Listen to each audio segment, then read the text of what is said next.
Hello everyone, welcome to my channel. Myself Nitesh. और आज के ग्रेविटेशन के लेक्चर नंबर 5 में हम लोग क्या पढ़ेंगे, टेक्स्ट बुक के पीछे के जितने भी अनसॉल्व्ड न्यूमेरिकल्स है उसको सॉल्व करने वाले हैं। ये लेक्चर देखने से पहले आपको जितने भी कॉन्सेप्ट्स है और जितने भी फॉर्मूलाज है आपको अच्छे से बाय हार्ट होना चाहिए। मैंने टेक्सचुअल के कुछ नॉर्मल फॉर्मूला जो है जो आपको पता होना चाहिए वो मैंने यहाँ पे लिख दिए हैं। तो स्टार्ट करते हैं हमारा फर्स्ट क्वेश्चन से, ठीक है। तो यहाँ पे हमारा जो फर्स्ट क्वेश्चन है वो क्या बोल रहा है, an object take 5 seconds to reach the ground from a height of 5 meter on the planet. What is the value of g on the planet?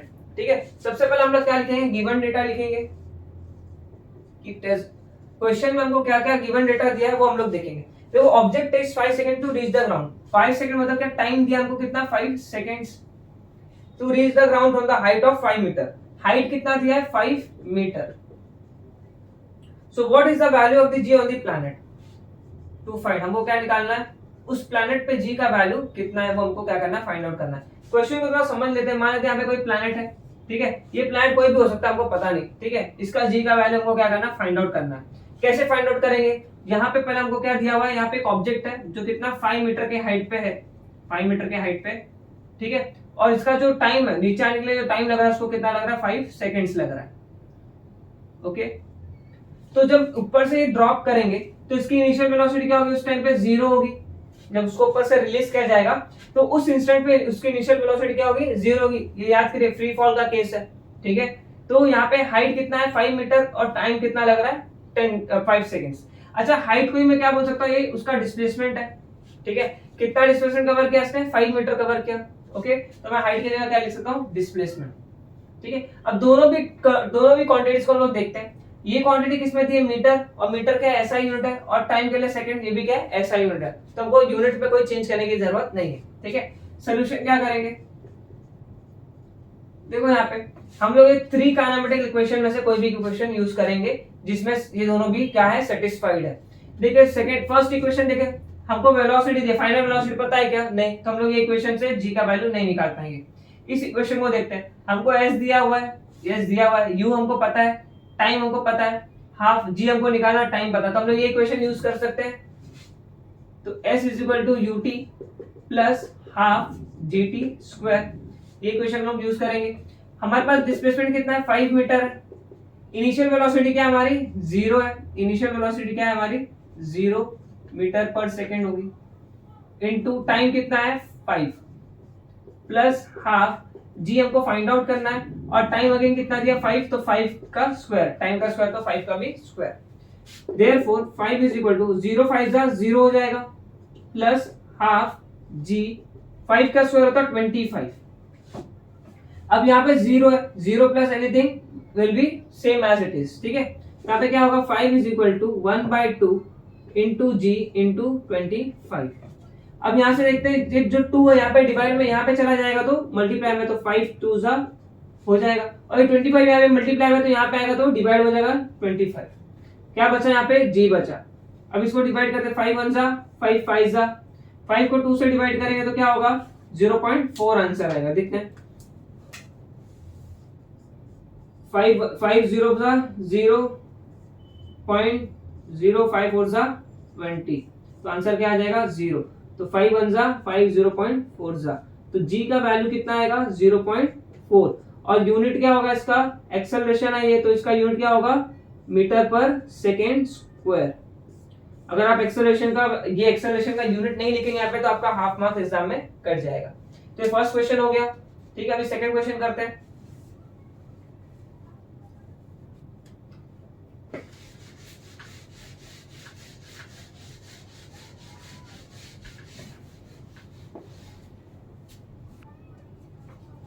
ठीक है, सेकंड क्वेश्चन पढ़ते हैं। सेकंड क्वेश्चन क्या है, the radius of planet A is half the radius of planet B. If the mass of A is ma, then what must be the mass of b so that the value of g on b is half that its value on a। ठीक है, हम लोग यहाँ पे थोड़ा diagram कैसे समझते हैं। यहाँ पे कोई प्लैनेट ए है और यहाँ पे कोई प्लैनेट बी है। मान लेते हैं इस प्लैनेट ए का जो रेडियस है, प्लैनेट ए का जो रेडियस है वो क्या है, आर ए है। प्लैनेट ए का रेडियस आर ए है, और प्लैनेट बी का जो रेडियस है वो अज्यूम कर लेते हैं आर बी है। Radius of planet A and radius of planet B. अब इनके पास कुछ ना कुछ मास होगा। मान लेते हैं प्लैनेट ए का जो मास है वो m में है, मास ऑफ प्लैनेट ए, और इसका मास ऑफ प्लैनेट बी। अब इनके दोनों की जी की वैल्यू भी क्या होगी, अलग अलग होगी। मान लेते हैं जो प्लांट ए की जी की वैल्यू है वो जी ए है और इस पे जी बी है। अब यहाँ पे हम लोग गिवन डेटा लिखने का ट्राई करते हैं, क्या क्या गिवन है क्वेश्चन में। फिर क्या दिया है, the radius of plant A is half the radius of plant B. The radius of planet A is half the radius of planet B. Planet A का जो रेडियस है वो प्लैनेट बी के रेडियस से क्या है, हाफ है। Second क्या बोला है, what must be the mass of B if the mass of planet A is M A. ठीक है, उसको तो हमको फाइंड आउट करना है। लेकिन हमारा सेकंड गिवन डेटा क्या है, value of g on B, value of g on B is half that of value of A. The value of planet B on the value of G on planet B is half to the value of G on planet A। ये हमको दूसरा given दिया। हमको find out क्या करना है, हमको find out करना है मास ऑफ प्लैनेट B, और हमको क्या दिया हुआ है, मास ऑफ प्लैनेट A क्या है, MA है। सोल्यूशन क्या होगा इसका, ठीक है, सोल्यूशन में क्या होगा, हमको क्या मालूम है, G मालूम है। G कितना है, G का वैल्यू क्या होता है, हम लोगों ने पढ़ा था GM अपॉन आर स्क्वायर। जी का वैल्यू हम लोगों ने पढ़ा था जीएम अपॉन आर स्क्वायर। तो यहाँ पे हमारे पास ये जो इक्वेशन है, इस इक्वेशन को हम लोग ले लेते हैं। ठीक है, इसको इक्वेशन नंबर 1 दे देते हैं। तो इन इक्वेशन वन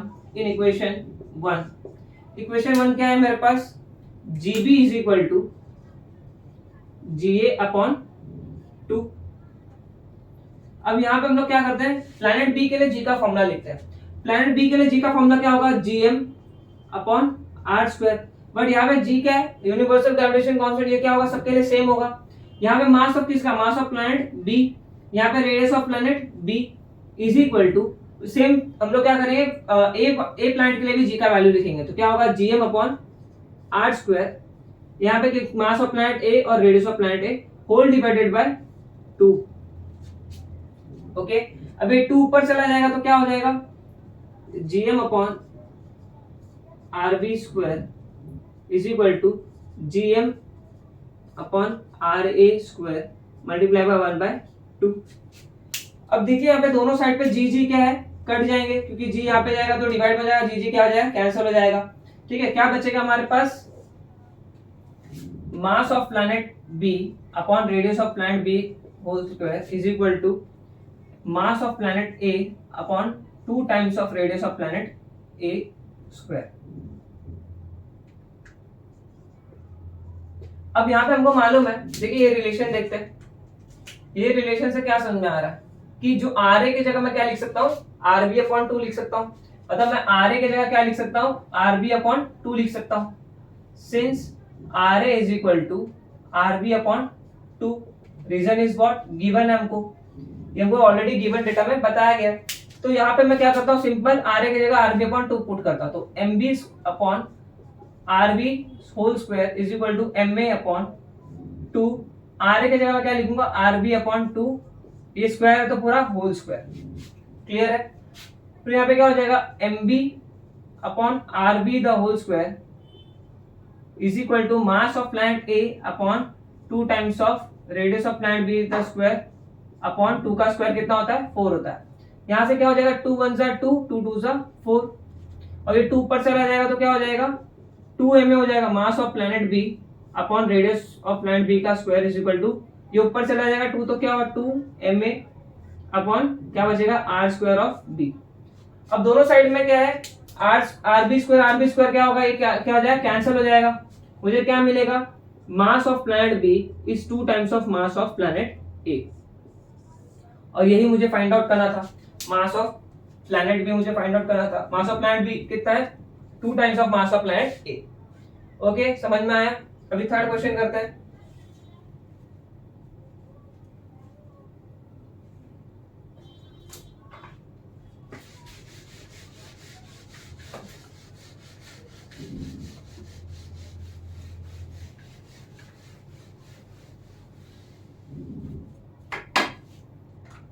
देखते हैं थर्ड क्वेश्चन क्या बोला है।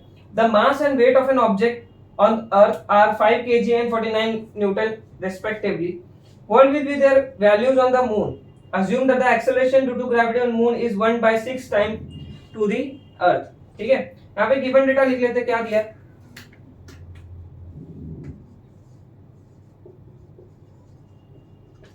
क्या बोला है, the mass and weight of an object on earth are 5 kg and 49 Newton.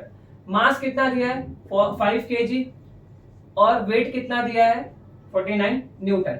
लेकिन कहां पे, ये अर्थ पे, ये अर्थ पे, दोनों भी कहां पे लग रहा है, अर्थ पे दिया।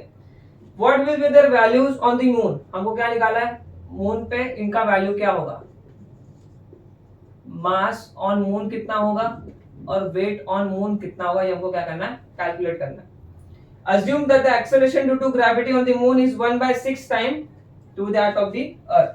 मतलब वो क्या बोला है, जो एक्सेलरेशन ड्यू टू ग्रेविटी है मून की, वो अर्थ के मून की जी के वैल्यू से 6 टाइम है, 1/6 टाइम, मतलब डिवाइड बाय 6 में, ठीक है। 1/6 मतलब क्या, डिवाइड बाय 6 हो जाएगा ये, 1/6 time of g e, acceleration due to gravity of earth. तो क्या हो जाएगा, जीई अपॉन 6 हो जाएगा। और हमारे प्लैनेट का जी का वैल्यू कितना है 9.8, और ये क्या होगा डिवाइड बाय 6। अगर हम लोग उसको डिवाइड करें तो वैल्यू क्या मिलेगा हमको, 6 1 जा 6, 6 1 जा 6, 38 हो जाएगा, 6 6 जा 36 होता है, फिर 20, फिर 6, फिर 6 3 जा 18, फिर 20, मतलब 3 3 क्या होगा, रिपीट होता रहेगा, मतलब इसकी वैल्यू क्या आएगी 1.633 मीटर पर सेकेंड स्क्वायर। ओके, अभी हमको क्या फाइंड आउट करना है, मास on moon and mass weight on moon of the object. अब यहाँ पे एक चीज ध्यान रखना है कि वेट का फॉर्मूला क्या होता है, वेट होता है mass into acceleration due to gravity. ये हम लोग ने फॉर्मूला ऑलरेडी पढ़ा है, वेट क्या होता है mass into acceleration due to gravity. ये हम लोग कहाँ पे निकाल रहे हैं, मून पे निकाल रहे हैं, और ये भी क्या होगा मून पे होगा, ये भी क्या होगा मून का होगा, ठीक है। ये हमारे पास फॉर्मूला है वेट निकालने के लिए। बट मास कैसे निकालेंगे, याद करिए हम लोग ने कॉन्सेप्ट पढ़ा था मास और वेट के बीच का डिफरेंस। मास क्या होता है, हमेशा कांस्टेंट होता है, मास क्या होगा, हमेशा कांस्टेंट होगा, मास कभी भी चेंज नहीं होता, मास कभी भी चेंज नहीं होता। तो यहाँ पे लिखेंगे since mass is always constant, therefore mass on earth is equal to mass on moon, that is 5 kg। मतलब जितना मास अर्थ पे रहेगा उतना ही मून पे भी होगा, और कितना होगा 5 kg होगा। therefore weight on moon is equal to mass on moon into gravitation acceleration of moon। मास कितना है 5 kg और एक्सेलरेशन ड्यू टू ग्रेविटी कितना है 1.633। अब इसको मल्टीप्लाई करेंगे तो कितना हो जाएगा, 5 3 जा 15, 1 कैरी, 5 6 जा 15, 1 16, 1 कैरी, 5 6 जा 30, 1 कैरी 31, और यहाँ पे 8। तो कितना आएगा वेट 8.165 न्यूटन। मून पे उस ऑब्जेक्ट का वेट कितना होगा 8.165 न्यूटन। अभी देखिए आपके टेक्स्ट बुक में इसका आंसर क्या दिया 8.17, वो भी करेक्ट है। इसको क्या किया, राउंड ऑफ किया, ठीक है। 65 है, मैं इसको क्या लिख सकता हूँ 70 लिख सकता हूँ। देखो वेट ऑफ मून क्या होगा 8 पॉइंट, इसको क्या लिख सकता हूँ ऑलमोस्ट क्लोज टू 70 है, तो 1.700 लिखने की जरूरत नहीं होती। तो as per the text book ये आपका आंसर है। फोर्थ क्वेश्चन करते हैं। फोर्थ क्वेश्चन क्या बोल रहा है, an object thrown vertically upward reaches a height of 500 metre, what was its initial velocity, how long will the object take to come back to the earth, assume g to be 10 metre per second. Question को थोड़ा diametrically समझ लेते हैं कि हमारा surface है, मैंने एक ऑब्जेक्ट को ऊपर फेंका, वर्टिकली ऊपर फेंका, कितने हाइट तक 500 मीटर्स। यही इसका क्या होगा डिस्प्लेसमेंट भी होगा, डिस्प्लेसमेंट इतना ही होगा, ठीक है। इसकी इनिशियल वेलोसिटी कितनी होगी हमको क्या करना है, कैलकुलेट करना है, ठीक है। जब ये ऊपर जाएगा तो इसको कुछ ना कुछ टाइम लगेगा, मान लेते इसको ऊपर जाने में टाइम लगा वो t1 है, ठीक है। और जब ये नीचे आएगा तो इसको वापस कुछ टाइम लगेगा, ये क्या होगा t2 मान लेते हैं। और हमको पता है जितना टाइम ऊपर जाने के लिए लगता है उतना टाइम नीचे आने के लिए भी लगता है, तो हमको क्या पता है t1 क्या है t2 के इक्वल है, ठीक है। तो हमको क्या निकालना है, ऊपर से नीचे जाने में जो टोटल टाइम लगा वो हमको निकालना है, ये हमको क्या निकालना है, फाइंड आउट करना है। अभी हमको पता है कि जब ऑब्जेक्ट ऊपर जाएगा, जब नीचे आने वाला रहेगा, तो यहाँ पे इस पॉइंट पे जिस पॉइंट से वो नीचे वापस रिवर्स होगा, यू टर्न लेगा, वहां पे उसकी फाइनल वेलोसिटी क्या हो जाएगी, 0 हो जाएगी, ठीक है। इतना हमको पता है। तो गिवन डेटा हम लोग क्या लिखेंगे, फोर्थ क्वेश्चन गिवन डेटा हमको क्या मालूम है, हाइट मालूम है, मतलब क्या डिस्प्लेसमेंट मालूम है 500 मीटर्स। तो इसके बाद हमको क्या मालूम है, फाइनल वेलोसिटी मालूम है 0 मीटर पर सेकेंड, और हमको मालूम है जी का वैल्यू कितना लेने बोला है 10 मीटर पर सेकेंड स्क्वायर। हमको क्या फाइंड आउट करना है, इनिशियल वेलोसिटी निकालना है, इनिशियल वेलोसिटी निकालना है। और टोटल टाइम निकालना ऊपर से नीचे आने के लिए। तो टोटल टाइम क्या होगा, t1 प्लस t2 होगा, और ये हमको क्या करना, निकालना है। ऊपर जाने के लिए जितना टाइम लगेगा उतना नीचे आने के भी लगेगा, दोनों का एडिशन कर दूंगा तो मुझे क्या मिल जाएगा, टोटल टाइम मिल जाएगा। सोल्यूशन देखते हैं इसका क्या होगा। अब देखते हैं यहाँ पे हमको क्या निकालना, सबसे पहले इनिशियल वेलोसिटी निकालना है। इनिशियल वेलोसिटी कैसे निकालेंगे, हमारे पास ये सब गिवन डेटा दिया हुआ है, ठीक है। तो पहला इक्वेशन देखते हैं, हमारे को फाइनल वेलोसिटी दिया हुआ है, u हमको निकालना है, g हमको पता है, t हमको नहीं पता, तो ये इक्वेशन का आंसर नहीं निकलेगा। इसमें भी t है तो हम लोग यहाँ से नहीं, क्योंकि हमारे पास t का वैल्यू ही नहीं है, टाइम हमको दिया ही नहीं। थर्ड इक्वेशन देखिए, यहाँ पे फाइनल वेलोसिटी है, इनिशियल वेलोसिटी 2gs, g भी हमको पता है, s भी हमको पता है, u निकालना है, ठीक है। तो थर्ड काइनेमेटिकल इक्वेशन यूज करेंगे। ओके, तो v is equal to u square plus 2gs। v कितना है हमारे पास 0, तो 0 का स्क्वायर क्या होगा, 0 ही होगा। ओके, और u स्क्वायर हमको u निकालना है प्लस 2 इंटू g कितना है 10। बट एक बात ध्यान रखना, जब पार्टिकल ऊपर जाएगा, जब ऊपर जाएगा तो ये अगेंस्ट दी ग्रेविटी जा रहा है, तो यहाँ पे g का वैल्यू क्या लेंगे हम लोग, माइनस लेंगे। यहाँ पे जब g ऊपर जाएगा तो क्या होगा, g का वैल्यू माइनस होगा, जब नीचे आएगा तो g का वैल्यू क्या होगा, प्लस g होगा। ओके, जब ऊपर जाएगा तो माइनस g और नीचे आएगा तो प्लस g। तो यहाँ पे हम लोग क्या पुट करेंगे, -10 इंटू डिस्प्लेसमेंट कितना है 500 मीटर, तो 0 is equal to u square, ये कितना हो जाएगा, 2 5 10 होता है, और यहाँ पे माइनस प्लस माइनस 2 5 10 होता है, आगे कितने 0 से 1 2 3 1 2 3, तो ये 10,000 आ जाएगा। ओके, अगर 10,000 उधर जाएगा तो क्या होगा, माइनस में वहां जाएगा तो प्लस में, तो you square is equal two plus 10,000। तो दोनों स्क्वायर रूट लेंगे दोनों साइड में, तो क्या मिलेगा, u क्या मिलेगा मुझे, अंडर रूट ऑफ 10,000। इसका स्क्वायर रूट कैसे निकलेगा, 10,000 को मैं कैसे लिख सकता हूँ, 100 इंटू 100, तो 100 बाहर आ जाए तो इसका स्क्वायर रूट कितना हो जाएगा, 100 हो जाएगा। तो u कितना आ गया, 100 मीटर पर सेकेंड। u निकल के आ गया। अब टाइम कैसे निकलेगा, देखते हैं यहाँ पे टाइम निकालने के लिए बस तीनों की इक्वेशन, दोनों इक्वेशन में से कोई भी इक्वेशन यूज कर लेते हैं। तो by first equation of motion क्या है हमारे पास, v is equal to u plus g t. v कितना है हमारा, 0 है, और u हम लोग ने अभी फाइंड आउट किया था कितना है, 100 है। और पार्टिकल जब ऊपर जा रहा है तो g का वैल्यू क्या होगा, -10 होगा, टाइम होगा क्या करना, कैलकुलेट करना। ओके, अभी ये क्या हो जाएगा, 0 is equal to 100 minus 10t। ये 10t लेफ्ट साइड में जाएगा तो क्या हो जाएगा, प्लस हो जाएगा, तो 10t इज इक्वल टू 100 हो जाएगा।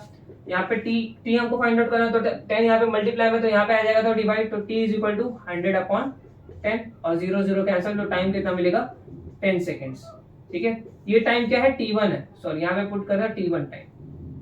ओके, तो सिंस वी नो, यहाँ पे हमको स्पेस, ठीक है, since time required to go up and time is equal to time required to come down तो हम लोग यहाँ पे क्या लिख सकते हैं, therefore t1 is equal to t2 is equal to 10 seconds, therefore total time required to come down is क्या होगा, is equal to t1 plus t2 होगा, तो t1 plus t2 कितना होगा, 20 seconds। ओके, ये क्वेश्चन क्लियर है। Next question करते हैं अभी।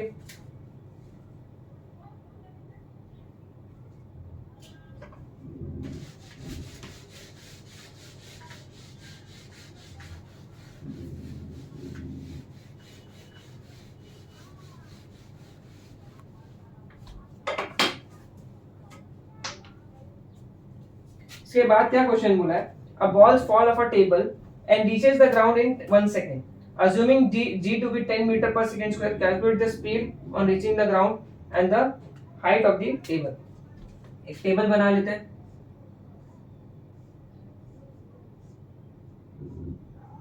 इस टेबल पे क्या रखा था, एक बॉल रखा था जो नीचे गिर रहा है, इस टेबल पे बॉल था जो नीचे गिर रहा है, ठीक है। तो क्या बोला है, इसका जो टाइम लगा नीचे आने के लिए उसको कितना लगा, 1 सेकेंड लगा। assuming g to be 10 metre per second, so calculate the speed of reaching the ground, okay, and the height of the table. मुझे यहाँ तक की हाइट कितनी वो निकालना है, मतलब डिस्प्लेसमेंट निकालना है, ओके, और क्या निकालना है, इसको कितना वेलोसिटी से कितने स्पीड से सॉरी ये नीचे आया है। अब देखिए इनिशियली इसकी स्पीड क्या होगी, इनिशियली इस पॉइंट पे इसकी स्पीड क्या होगी, 0 होगी, ओके। मुझे क्या निकालना है, कितने स्पीड से नीचे आया और कितना डिस्प्लेसमेंट कवर किया। तो क्वेश्चन का गिवन डेटा क्या होगा यहाँ पे, फिफ्थ क्वेश्चन, हमको क्या दिया है, टाइम दिया है 1 सेकेंड, हमको इनिशियल वेलोसिटी पता है क्या होगी 0 मीटर पर सेकेंड, और हमको फाइनल वेलोसिटी क्या करना है, फाइंड आउट करना है, और डिस्प्लेसमेंट मतलब क्या, हाइट फाइंड आउट करना है, ओके। और हमको जी की वैल्यू कितने लेने बोली है, 10 मीटर पर सेकेंड स्क्वायर। ठीक है, सोल्यूशन क्या होगा इसका, फाइनल वेलोसिटी कैसे निकालेंगे हम लोग, फर्स्ट इक्वेशन से ही निकाल सकते हैं। देखो फर्स्ट इक्वेशन क्या, v equal to u plus g t, हमको v निकालना है, u हमको पता है 0 है, और g कितना है 10, और टाइम कितना है 1, तो v कितना हो जाएगा 10 मीटर पर सेकेंड, ओके। अभी डिस्प्लेसमेंट कैसे निकालेंगे, अगेन यहाँ पे ये दोनों इक्वेशन में से कोई भी इक्वेशन यूज कर लेते हैं, सेकंड इक्वेशन यूज करते हैं, therefore s is equal to qt plus half gt square. s हमको फाइंड आउट करना है, u हमको मालूम है u क्या है 0, तो 0 मल्टीप्लाई बाय t पूरा टर्म क्या हो जाएगा 0 हो जाएगा, अगर 0 से t मल्टीप्लाई होगा तो 0 हो जाएगा, प्लस हाफ g कितना है 10 है, और टाइम कितना है 1, और 1 का स्क्वायर क्या हो जाएगा 1 होगा, 2 1 जा 2 5 जा, ठीक है। तो s is equal to 0 plus 0 क्या होगा 5 1 जा 5, 1 का स्क्वायर 1 होगा, और 5 1 जा 5, तो s is equal to 5 metre. दोनों भी आंसर्स आ गए, ओके। इसके बाद वाला क्वेश्चन करते हैं अभी,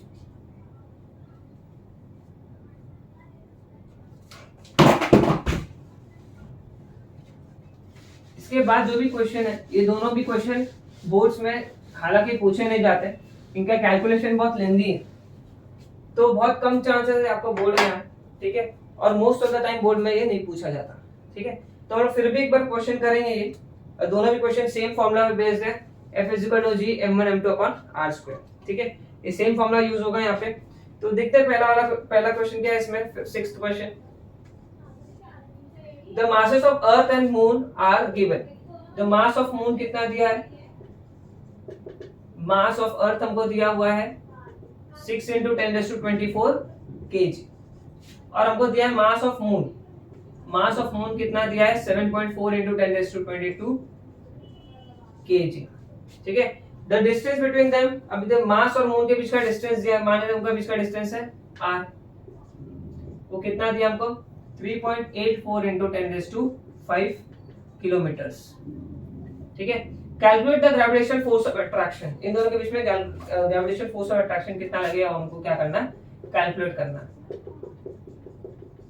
ठीक है। सॉल्यूशन देखते हैं क्या होगा, ठीक है।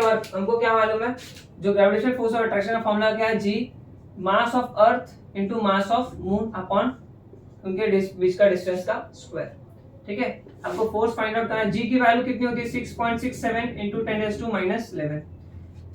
अब यहाँ पे देखिए जो यूनिट्स हैं, केजी कौन सा यूनिट है, एसआई यूनिट है, ये भी एसआई यूनिट है, बट किलोमीटर क्या है, एसआई यूनिट नहीं है। हमको क्या करना पड़ेगा, रेडियस को किलोमीटर में कन्वर्ट, किलोमीटर से एसआई यूनिट मीटर में कन्वर्ट करना पड़ेगा।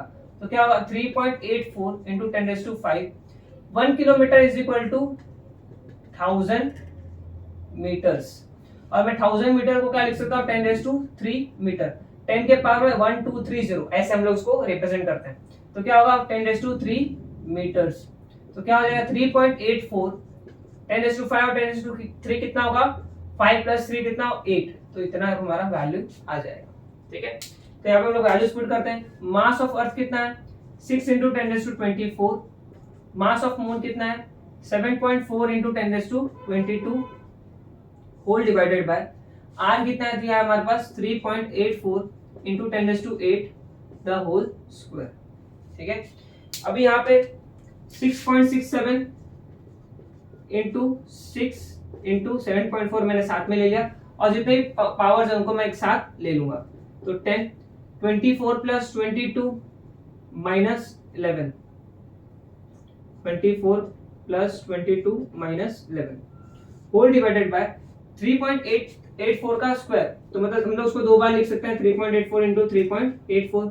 10⁸ का स्क्वायर मतलब क्या, 2 6 8 2 16, तो क्या होगा 10⁻16। ठीक है, अब यहाँ पे नंबर्स को हम लोग क्या करते हैं, मल्टीप्लाई एंड डिवाइड करते हैं। 74 इंटू 6 कितना होगा, 74 इंटू 6, 6 4 जा 24, 6 7 जा 42, 42 प्लस 4, 42 प्लस 2 44। पॉइंट एक नंबर के बाद में यहाँ पे एक पॉइंट है, तो यहाँ पे एक पॉइंट, यहाँ पे भी एक पॉइंट, तो क्या होगा 6.67 इंटू 44.4 डिवाइड बाय 3.84 इंटू 3.84। अब यहाँ पे देखते हैं कितना होगा, 24 प्लस 22 कितना होगा 46, 46 माइनस 11 कितना होगा 35, 46 माइनस 11 कितना हो जाएगा 35, तो 10⁻35। अभी 10⁻16 ऊपर जाएगा तो क्या होगा 10⁻−16 हो जाएगा। ओके, तो यहाँ पे हम लोग इसको डिवाइड करते हैं। यहाँ पे हम लोग देखो, यहाँ पे बड़े बड़े नंबर्स हैं, तो इनको हम लोग डायरेक्ट डिवाइड करेंगे तो बहुत ही लेंथी कैलकुलेशन हो जाएगा। तो इसका कैलकुलेशन इजी करने के लिए हम लोग क्या करेंगे, यहाँ पे थोड़ा सा राउंड ऑफ करेंगे नंबर्स को।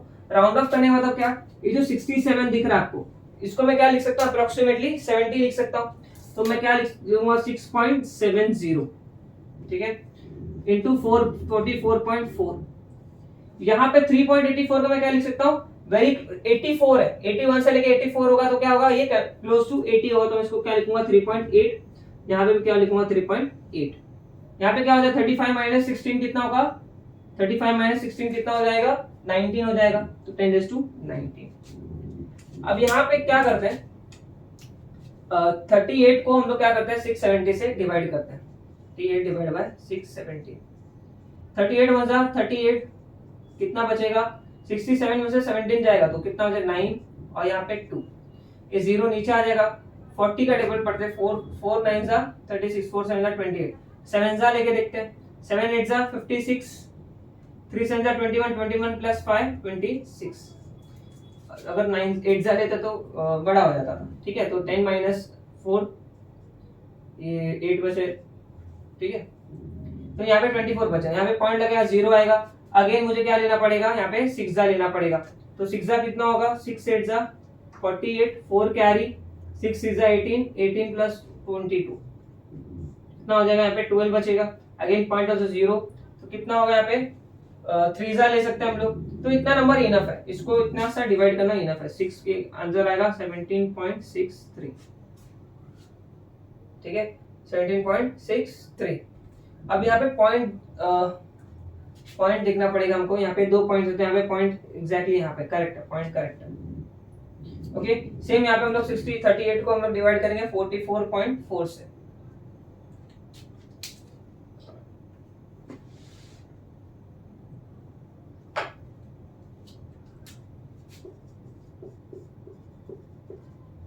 ठीक है, देखिए यहाँ पे क्या होगा, ये एक पॉइंट दोनों भी क्या हो जाएगा, कैंसिल हो जाएगा। एक एक डेसिमल के बाद है तो पॉइंट कैंसिल हो जाएगा। यहाँ पे भी क्या होगा, एक एक डेसिमल 67.0 हो जाएगा, तो एग्जैक्टली आंसर 1.7 होना चाहिए था। आंसर क्या आएगा 1.763, क्योंकि यहाँ पे एक डेसिमल कट जाएगा, यहाँ पे एक डेसिमल रह जाएगा। ठीक है, तो यहाँ पे हम लोग उसको डिवाइड करें तो क्या होगा 38 1 जा 38, क्या बचेगा यहाँ पे 6 बचेगा, 64 नीचे आएगा, 38 1 जा 38, अगेन 38 लेना पड़ेगा, कितना होगा ये 14 डिवाइड 14 - 8 होता है 6, यहाँ पे कितना बचेगा 1, 16 बचेगा।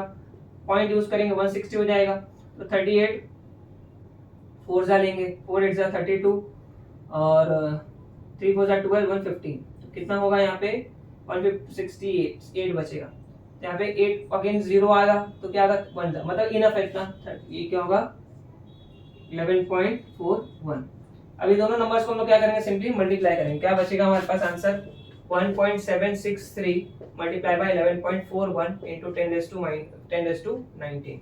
अभी दोनों नंबर्स को मल्टीप्लाई करते हैं, देखिए इसको हम लोग क्या लिख सकते हैं 1.763 मल्टीप्लाई बाय 1141, क्या होगा ये 1 multiply by 1763 cross 6 4 6 3 4 12 6 4 24 25 7 4 28 28 37, again 3 6 7 1, again 3 6 7 1। अभी ऐड करेंगे तो क्या मिलेगा 3 8